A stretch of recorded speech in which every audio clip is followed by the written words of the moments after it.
Hello, good morning students. Today's transcription number 216 on the speed of 100 words per minute. Start. Sir, this is the 10th report that has come before the Honorable House for its comments. We are aware, sir, that on previous occasions certain matters were discussed, and I am very happy to find that the UPSC have acknowledged the full cooperation which the ministries and the departments have given them in carrying out their duties.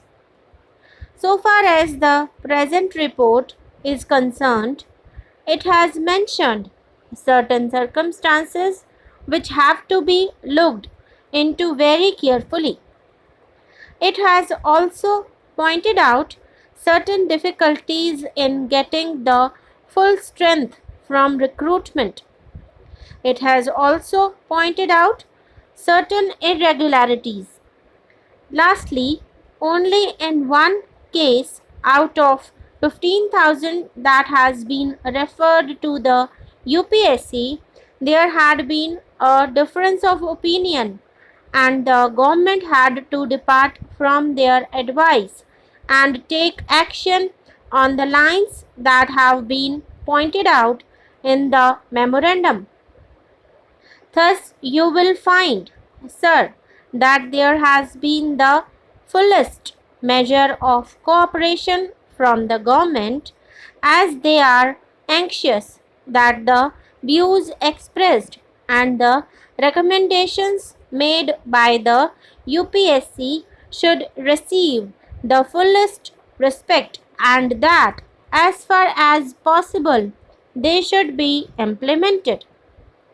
Sir, in the course of the report, they have pointed out that in certain cases they find it difficult to make recruitment.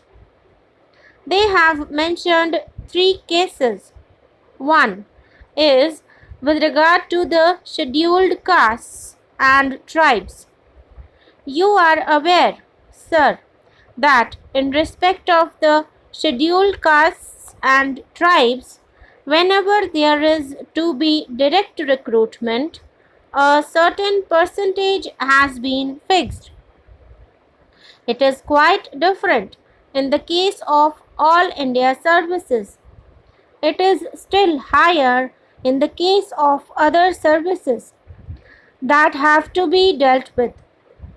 In all these cases, whenever there has been such a reservation, the UPSC have been requested to follow what are known as relaxed standard, provided they feel that after taking into account the relaxed standards, the particular candidate come up to the minimum prescribed qualifications. As the House is aware, the UPSC have been given this discretion and they have been using it quite fully, but all the same, they have to point out, as they have done in this report, that there are occasions when the requirement or the quota that has to be filled so far as the scheduled castes and tribes are concerned does not come up to the requirement that is given.